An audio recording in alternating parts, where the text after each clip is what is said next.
Break बाद एक बार फिर आपका स्वागत है शहर का संग्राम में। और आपको बता दें कि प्रदेश बीजेपी अध्यक्ष वीडी शर्मा भी अपना मत डालने के लिए पोलिंग बूथ पर पहुंचे हैं। तस्वीरें आपको दिखाते हैं। और लगातार प्रचार प्रसार में खुद वीडी शर्मा जुटे रहे। पूरे प्रदेश में उन्होंने बीजेपी के लिए वोट मांगा, बीजेपी उम्मीदवारों के लिए, और अब खुद अपना वोट डालने के लिए पोलिंग बूथ पर पहुंचे हैं। भोपाल में उनका मत है। तो ये तस्वीरें देख रहे हैं आप। बिल्कुल पूरा बीजेपी को समर्थन है। जनता बीजेपी के साथ खड़ी है। बीजेपी के प्रदेश अध्यक्ष वीडी शर्मा हमारे साथ मौजूद है। सर आपने सर एक साथ वोट का इस्तेमाल कर लिया। एक साथ सर बस सर वोट डाल दिया आपने। मेरा दुपट्टा दे दो यार, दुपट्टा दे दो। अरे यार तुम लोग सर वोट डाल दिया, पहले तो दिखा दीजिए आपने वोट का इस्तेमाल कर। थोड़ा मैं कर लूँ।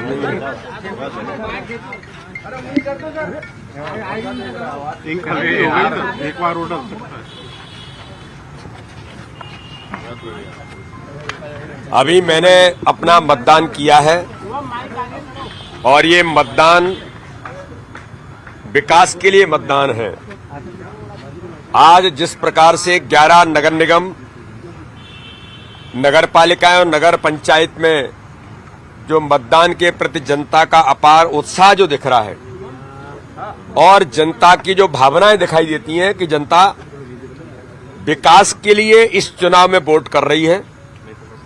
और विकास यानी भारतीय जनता पार्टी एक दूसरे के पर्याय हैं। केंद्र के अंदर माननीय प्रधानमंत्री नरेंद्र मोदी जी, मध्य प्रदेश के अंदर हमारी भारतीय जनता पार्टी की सरकार माननीय मुख्यमंत्री के नेतृत्व में हर गरीब का जीवन बदलने का जो काम कर रहे हैं और जिस प्रकार से विकास के नए आयाम भारतीय जनता पार्टी ने हर नगर निगम में खड़े किए हैं। अगर नगर निकाय में, चाहे वो पंचायत होगी, नगर पालिका होगी, नगर परिषद होगी, सभी जगह पर विकास के जो आयाम भारतीय जनता पार्टी ने खड़े किए हैं, उसके लिए आज जनता जनार्दन भारतीय जनता पार्टी को अपार समर्थन देने का आज जो दिखाई देता है। इसलिए मैं पूर्ण विश्वास के साथ कहता हूं कि आज मध्य प्रदेश के अंदर फर्स्ट फेज के नगर निकाय के चुनाव में और बाद में जब दूसरा फेज होगा, भारतीय जनता पार्टी ऐतिहासिक बहुमत के साथ, प्रचंड बहुमत से इस चुनाव को जीतेगी। वोटर पर्ची नहीं मिलने से वोट नहीं डाल पा रहे हैं। देखिए, जहां कुछ कठिनाइयां हैं वो हमने उनको समाधान करने के लिए हमारे कार्यकर्ता भी इस काम में लगे हैं। हम सब लोग प्रयास कर रहे हैं कि कहीं कोई दिक्कत है तो उसका समाधान निकले।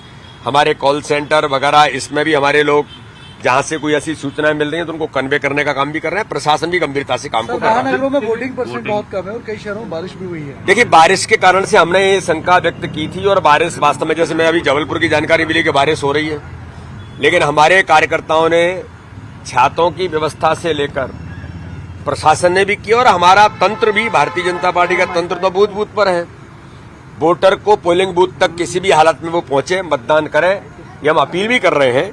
और हमारा प्रयास है कि जनता ज्यादा से ज्यादा मतदान करे। लेकिन जो उत्साह दिख रहा है उससे लगता है कितना ही बरसात हो, कितनी ही परेशानी हो, लेकिन जनता वोट के प्रति प्रतिबद्ध है और जनता अपने नगर के विकास के लिए ये वोट फॉर डेवलपमेंट ये देने का काम जनता कर रही है। दिग्विजय सिंह कह रहे हैं कि पोलिंग एजेंटों को धमकाया जा रहा है। कार्यकर्ता जो है गुंडागर्दी कर रहे हैं। कांग्रेस के जो देखिए, कांग्रेस जब हारती है और हार उनको दिखाई दे रही है तो ये हार का ठीकरा कौन पर फोड़ा जाए, तो कभी वो ईवीएम पर फोड़ते हैं, कभी पुलिस प्रशासन शासन के ऊपर फोड़ते हैं। कांग्रेस का करैक्टर रहा है गुंडिज्म के आधार पर वोट डलवाना।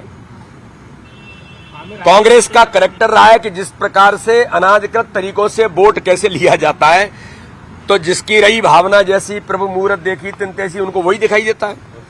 लेकिन भारतीय जनता पार्टी एक शुचिता की राजनीति करती है और आज मैं बड़े गर्व के साथ कहता हूं कि जनता जिस प्रकार से अपार समर्थन भारतीय जनता पार्टी को दे रही है, विकास के मुद्दे पर दे रही है। और मैंने कहा, वोट फॉर डेवलपमेंट, इस मध्य प्रदेश के एक एक नगर निकाय के चुनाव में जनता विकास के लिए भारतीय जनता पार्टी को चुन रही है। अभी बीजेपी दफ्तर में बैठक भी हुई है, क्या उसमें नहीं, ये तो सामान्य संगठनात्मक हमारी बैठक थी। माननीय अध्यक्ष जी ने हमारा वीडियो कॉन्फ्रेंस जो संगठनात्मक काम है उनको लेकर के की। तो वोट फॉर डेवलपमेंट को लेकर बीजेपी इस बार चुनाव के मैदान में है और बीजेपी का कहना है कि इसी आधार पर नगरीय निकाय चुनाव में बीजेपी को जनता वोट करेगी। तो सुन रहे थे आप प्रदेश बीजेपी अध्यक्ष वीडी शर्मा को। और एक बड़ी बात जो सवाल किया गया था कि कांग्रेस की तरफ से आरोप लगाया गया है कि गुंडागर्दी हो रही है, इस पर जवाब था प्रदेश बीजेपी अध्यक्ष वीडी शर्मा का कि यह अंदाज दरअसल कांग्रेस का रहा है और जब कांग्रेस हारती है तो इस तरह के बहाने खोजे जाते हैं, इस तरह के बहाने ढूंढे जाते हैं कि किस पर ठीकरा फोड़ा जाए। और हमारे साथ दोनों खास मेहमान बने हुए हैं चर्चा के लिए। पंकज चतुर्वेदी जी बीजेपी से, उनके पास हम चलेंगे, लेकिन खबर भोपाल से, राज्य निर्वाचन आयोग में कंट्रोल रूम बना है। प्रदेश भर के 44 जिलों की मॉनिटरिंग हो रही है इस कंट्रोल रूम से। तस्वीरें आप देखिए, राज्य निर्वाचन आयोग दफ्तर में न्यूज 18 लगाकर पूरी अपडेट ली जा रही है। न्यूज 18 से पल पल का मतदान का पल का अपडेट भी कंट्रोल रूम में लिया जा रहा है। प्रदेश भर से ईवीएम मशीनों में खराबी की शिकायतें भी राज्य निर्वाचन आयोग तक पहुंच रही हैं और राज्य निर्वाचन आयोग के उप सचिव राजकुमार खत्री का कहना है कि प्रदेश भर से 39 ईवीएम मशीनों में खराबी की शिकायत आई है। मध्य प्रदेश में नगरीय निकाय चुनाव के पहले चरण का मतदान लगातार जारी है। सुबह 7 बजे से लेकर जो मतदान की प्रक्रिया है वो लगातार चल रही है और प्रदेश भर के 44 जिलों के 133 नगरीय निकायों में लगातार जो मतदान है वो हो रहा है। राज्य निर्वाचन आयोग में कंट्रोल रूम बनाया गया है जहां पर संभागों के जो प्रभारी हैं वो नियुक्त किए गए हैं और संभागों में किस तरीके से निर्वाचन हो रहा है, वहां पे मतदान की प्रक्रिया चल रही है, इसका अपडेट यहां से लिया जा रहा है। आप देखेंगे कि न्यूज 18 मध्य प्रदेश जो है वो भी इस कंट्रोल रूम से देखा जा रहा है और पल पल की जो अपडेट है वो न्यूज 18 से ली जा रही है और मतदान लगातार चल रहा है। लेकिन कहीं कहीं से जो कुछ शिकायतें हैं ईवीएम मशीन में गड़बड़ी की वो जरूर यहां तक पहुंची हैं और हमारे साथ राज्य निर्वाचन आयोग के उप सचिव हैं राजकुमार खत्री जी, उन्हीं से जानेंगे कि सर मतदान की प्रक्रिया लगातार चल रही है लेकिन कहीं कहीं ईवीएम में मशीनों में गड़बड़ी की कुछ शिकायतें यहां तक पहुंची हैं, तो कितनी शिकायतें अभी तक आपके पास मिली हैं? जैसा कि आपको पता है कि जहां ईवीएम में गड़बड़ियां आती हैं वहां पर ईवीएम रिप्लेसमेंट करने का जो है प्रावधान है। अभी तक पूरे मध्य प्रदेश से हमारे पास 39 स्थान ऐसे हैं जहां सर की ईवीएम मशीन को रिप्लेसमेंट की खबर है। बाकी मतदान केंद्र इसके कारण पर सुचारू रूप से मतदान चल रहा है। सर यहाँ पे एक आईटी टीम है वो भी यहाँ पे है और आप उसको देख रहे हैं, तो किस तरीके से अगर मशीनों में तुरंत गड़बड़ियां आ रही हैं तो उनको अगर किसी को उस तरीके से प्रबंधन वहां पे नहीं आ रहा है तो उनको वो बताया जा रहा है किस तरीके से इनका मैनेजमेंट करें और अगर कहीं गड़बड़ियां हैं तो कितनी जगहों की अभी तक ईवीएम मशीनें हैं जो कि बदली गई हैं? हाँ, निश्चित रूप से जैसे कि आपके प्रश्न से स्पष्ट है कि जहाँ पर कुछ अगर हैंडलिंग का इश्यू है तो वहाँ पर हमारे सेक्टर ऑफिसर और हमारे मास्टर ट्रेनर हैं वो उस व्यवस्था को जो है देखते हैं। पीठासीन अधिकारी भी पर्याप्त हमारे ट्रेंड है और जहां एक्चुअल अगर मशीन में कोई खराबी होती है तो हमारे जो सेक्टर ऑफिसर है उनके पास रिजर्व ईवीएम है, उससे 5 से 10 मिनट के अंदर उस मशीन को रिप्लेस कर दिया जाता है। भोपाल से कितनी गड़बड़ियों की शिकायत मिली है सर? क्या मशीनों में थोड़ी सी गड़बड़ियां आई हैं? मशीनों में तो 8 स्थान ऐसे हैं जहाँ पर कि भोपाल में मशीनें चेंज हुई हैं। तो बदली गई है सर या हैंडलिंग में दिक्कत थी? नहीं, मतलब यहाँ पर जो है कुछ ड्यूरिंग मॉक पोल के जो है इशू है, इसका मतलब है कि मशीन में कुछ दिक्कत रही होगी, उसको बदला गया। चूंकि ज्यादा देर तक इंतजार नहीं किया जा सकता, इसलिए तत्काल 5 से 10 मिनट के अंदर उसको बदलना होता है। Thank you. तो जो मतदान है वो लगातार चल रहा है लेकिन कहीं कहीं पर जो ईवीएम मशीन है उसमें खराबी की जो शिकायतें वो जरूर मिली थी, तो कुछ जगहों पर हैंडलिंग का इशू था और कुछ जगहों पर जो मशीनें हैं उसमें खराबी थी, लेकिन जल्द से जल्द उन मशीनों को बदला गया है और लगातार जो मतदान है वो पूरी तरह से चल रहा है। कैमरामैन क्लान सिंह के साथ रंजना दुबे, न्यूज 18 भोपाल। तो तस्वीरें देख रहे थे आप कंट्रोल रूम की। दरअसल कंट्रोल रूम में भी जो पल पल की जानकारी अपडेट है या जो शिकायतें पोलिंग बूथ तक पहुंच रही हैं वो न्यूज 18 के माध्यम से अफसर उन पर मॉनिटर कर रहे हैं। हमारे साथ 2 खास मेहमान बने थे बेहद कीमती वक्त निकालने के लिए। पंकज जी बहुत शुक्रिया आपका, स्वदेश शर्मा जी आपका भी बहुत धन्यवाद। और आपको बता दें कि जबलपुर सांसद राकेश सिंह से न्यूज 18 संवाददाता प्रतीक अवस्थी ने बात की है। क्या कुछ कह रहे हैं राकेश सिंह, सुनेंगे। सपत्नी जो है अपना मतदान जो है वो डाल दिया है। सर इस वक्त क्या लग रहा है आपको? माहौल तो काफी बेहतर, कितना बेहतर आप पा रहे हैं? और 16 नगरीय निकायों की अगर बात करें, देखिए पूरे मध्य प्रदेश में भाजपामय माहौल है। हम जबलपुर का ही उदाहरण ले लें तो 15 साल पहले तक जबलपुर को एक बड़ा गांव कहा जाता था और आज जबलपुर बहुत तेजी के साथ एक महानगर के रूप में विकसित होता चला जा रहा है। जो कार्य यहां पर अब हो रहे हैं या प्रस्तावित हैं वो देश और प्रदेश के सबसे बड़े कामों में से हैं। लगभग ऐसी स्थिति पूरे मध्य प्रदेश में है कि विकास की दृष्टि से हर शहर को लेकर ना तो कोई कल्पना थी, ना ही कोई संरचना प्रस्तावित थी। भारतीय जनता पार्टी की सरकार बनने के बाद से विकास के कार्यों में तीव्रता आई और मध्य प्रदेश देश के ऐसे प्रदेशों के रूप में जाना जाने लगा जहां विकास तीव्रतम गति से हो रहा है। और इन सबको ध्यान में रखते हुए मुझे लगता है कि सब तरफ पूरे मध्य प्रदेश में सभी महापौर भारतीय जनता पार्टी के बनने जा रहे हैं। जबलपुर में तो जनता विशेष रूप से डॉक्टर जामदार जी को आशीर्वाद दे रही है और भारतीय जनता पार्टी के सभी पार्षद प्रत्याशियों को आशीर्वाद देकर विजयी बना रही है। जनता की सोच है उसके पीछे। जनता चेन बनाना चाहती है, एक माला पूरी बनाना चाहती है। केंद्र में सरकार भाजपा की माननीय मोदी जी के नेतृत्व में, मध्य प्रदेश में सरकार भाजपा की माननीय शिवराज जी के नेतृत्व में, नगर निगम में महापौर हमारे होंगे डॉक्टर जितेंद्र जामदार जी और इसीलिए जनता चाहती है कि पार्षद भी भारतीय जनता पार्टी के होंगे तो ये विकास की गति और भी तीव्र होगी। कल नगरीय निकाय के चुनाव में हमने देखा उदयपुर का मसला आ गया, संकल्प पत्र को लेकर के जाति विशेष की राजनीति हुई। क्या लगता है मसले ज्यादा कहीं ना कहीं विरोध ज्यादा देखिए, कांग्रेस हमेशा से तुष्टीकरण की राजनीति करती है। जो राजनीति कांग्रेस ने की है अभी तक, उसके कारण से देश की एक बहुत बड़ी आबादी को यह लगा है कि उसकी आबादी के साथ साथ उसके अपने अधिकारों, उसके अपने मूल्यों की भी उपेक्षा होती है। कांग्रेस उसका तिरस्कार करती है। कल जिस तरह से एक संकल्प पत्र आया, किसी वर्ग विशेष को खुश करने के लिए जो बातें, जो टिप्पणियां उसमें की गई थी, मुझे नहीं मालूम कि उसके बारे में क्या उन लोगों ने सोच के तय किया था, लेकिन उसके कारण से बहुत बड़ी संख्या में जबलपुर में लोगों में आक्रोश आया कि मां नर्मदा पवित्रतम स्थल है, हम सबके लिए आराध्य हैं और वहां पर किसी निर्माण कार्य की, ऐसे निर्माण कार्य की बात हो जिसके कारण से आने वाले समय में कठिनाइयां पैदा हो, इसको लेकर लोगों में बहुत आक्रोश है और कांग्रेस को कुछ बातें सोच समझकर तय करना चाहिए। बेशक जीत होगी और अच्छी जीत जो है वो दर्ज करेगी बीजेपी, ऐसा कहना है सांसद राकेश सिंह का, जो सपत्नी परिवार के साथ जो है वो वोट डालने यहां पर आए हैं। बेशक संकल्प पत्र को लेकर के जो सियासत गरमाई हुई थी उसका मसला भी अभी भी कहीं ना कहीं ज्वलंत है और बेशक बीजेपी के जो नेता है वो आश्वस्त है कि जीत बीजेपी के उम्मीदवार डॉक्टर जितेंद्र जामदार की ही होगी। कैमरा पर्सन वेद मिश्रा के साथ प्रतीक अवस्थी, न्यूज़ 18 जबलपुर।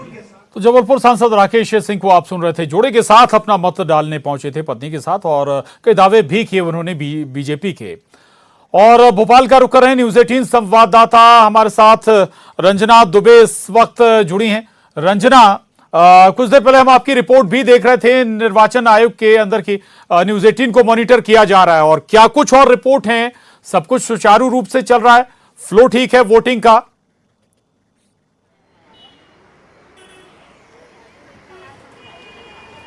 जी प्रशांत, बिल्कुल। अगर मतदान की बात कर ली जाए तो आज का जो मतदान का परसेंटेज है उसे थोड़ा सा स्लो जरूर कहा जा सकता है, यानी धीमी शुरुआत। पूरे जो 44 जिले हैं, 133 नगरीय निकाय हैं, वहां पर धीमी शुरुआत जरूर कही जा सकती है क्योंकि अभी सुबह के 11 बज चुके हैं और 11 बजे तक जो मतदान का प्रतिशत राज्य निर्वाचन आयोग की तरफ से आया है वो 35 से 36% है, जो कि अभी सुबह के लिहाज से अगर कहा जाए 44 जिलों का तो थोड़ा सा निराशाजनक कहा जा सकता है। लेकिन उम्मीद यही है कि धीरे धीरे ये जो वोटिंग परसेंटेज है इसमें इजाफा देखने को मिलेगा। जैसे अभी राज्य निर्वाचन आयोग के जो सचिव हैं राकेश सिंह, इनसे बातचीत की थी तो बातचीत में भी उन्होंने यही बताया कि फिलहाल बारिश की वजह से प्रदेश भर में कहीं भी जो मतदान है वो बाधित नहीं हुआ है और अभी तक बाधित होने की जो शिकायतें हैं वो राज्य निर्वाचन आयोग में नहीं पहुंची है। लेकिन फिलहाल इसे धीमी शुरुआत तो नहीं कही जा सकती, लेकिन धीरे धीरे जो मतदान है वो रफ्तार पकड़ेगा और 1:30 बजे के बाद जो मतदान है उसका प्रतिशत जरूर बढ़ेगा। हालांकि ये जो मतदान है वो शाम के 5 बजे तक चलना है, ऐसे में उम्मीद यही की जा सकती है कि धीरे धीरे जो मतदान का परसेंट है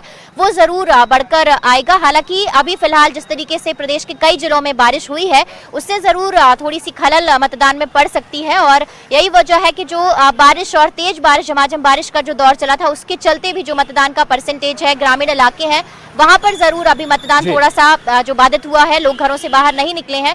लेकिन फिलहाल जो विवाद की घटनाएं हैं वो मध्य प्रदेश में अभी तक ज्यादातर बहुत बड़े स्तर पर अभी फिलहाल देखने को नहीं मिली है और कुल मिलाकर प्रशांत शांतिपूर्ण तरीके से जो मतदान है वो चल रहा है और अब धीरे धीरे अगर कहें तो लोगों में जो उत्साह है वो भी देख सकते हैं आप। थोड़ा सा तस्वीरें भी हम आपको दिखाएंगे कि जहां पर जो लोग हैं वो अपनी जो मतदाता पर्ची लेकर अब पहुंच रहे हैं और मतदान करने के लिए पहुंच रहे हैं। दूसरी बात, जो राज्य निर्वाचन आयोग है वहां पर जो मॉनिटरिंग रूम है वो भी बनाया गया है और मॉनिटरिंग रूम में संभाग बार जो प्रभारी हैं वो भी नियुक्त किए गए हैं, जिसमें हर संभाग के जो अपडेट है वो लिए जा रहे हैं कि कहीं कोई विवाद की स्थिति तो नहीं है, कहीं ईवीएम मशीन खराब तो नहीं है।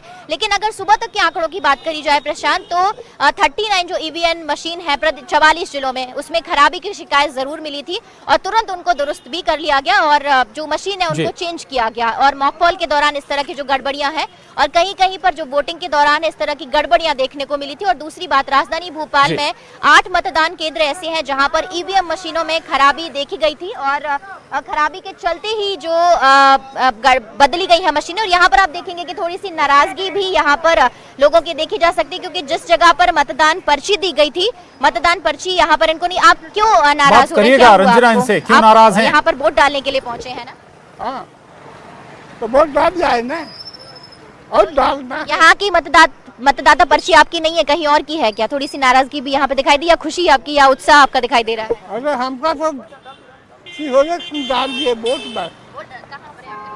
अरे देखिए ना। अच्छा, आपने भी अपना वोट डाला है, क्या चाहती हैं आप इस बार? सब अच्छा ही होएगा। क्या अच्छा हो? आप क्या? सब अच्छा ही होएगा जो चाह रहे हैं। तो होगा, पर आप क्या चाहती हैं?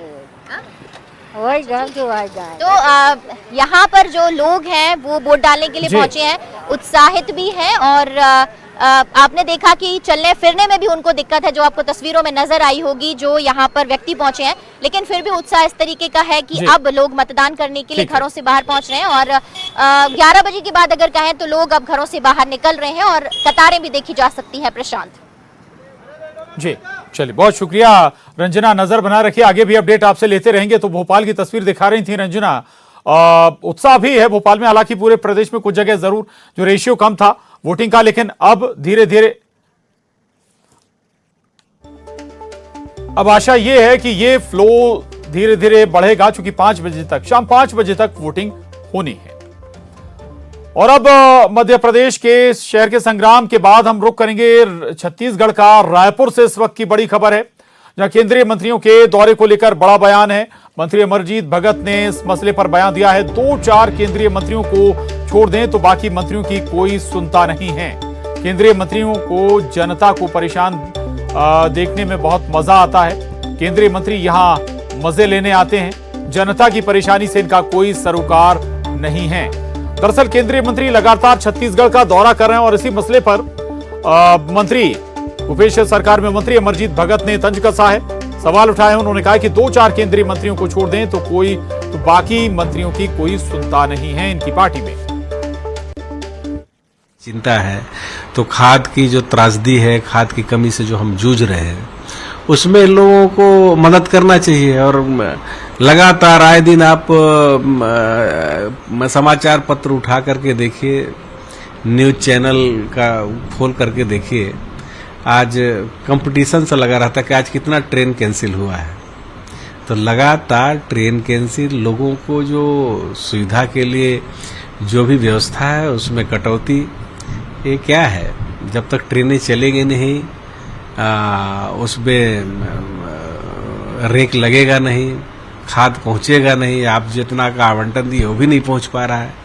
तमाम तरह की दिक्कतें हैं और ये लोग तो देखने आते हैं कि इन लोगों को दिक्कत में देखने में बहुत मजा आता है कि ट्रेन बंद कर दिए तो लोग का क्या हाल है, वो मजा लेने आते हैं लोग। जनता के परेशानी से इनका कोई सरोकार नहीं है, किसानों के परेशानी से कोई सरोकार नहीं। वहीं एक और बड़ी खबर है, रायपुर से धान खरीदी और मंत्रिमंडलीय उप समिति की बैठक आज होने जा रही है। मंत्री अमरजीत भगत की अध्यक्षता में ये बैठक होगी। दोपहर 3 बजे मंत्रालय में बैठक आयोजित होने जा रही है। खाद्य मंत्री अमरजीत भगत का बयान भी आया इस मसले पर। आज की मीटिंग बहुत महत्वपूर्ण है, धान खरीदी के लक्ष्य को लेकर चर्चा होनी है। बारदाने को लेकर भी इस बैठक में चर्चा की जाएगी और धान खरीदी के लिए नीति निर्धारित भी बैठक में की जाएगी। कृषि से जुड़े सभी पहलुओं पर आज चर्चा करने जा रहे हैं। आज मंत्रिमंडल की उप समिति की बैठक है, जिसमें माननीय सभी जो मंत्रीगण इसमें सदस्य सब लोग उपस्थित रहेंगे और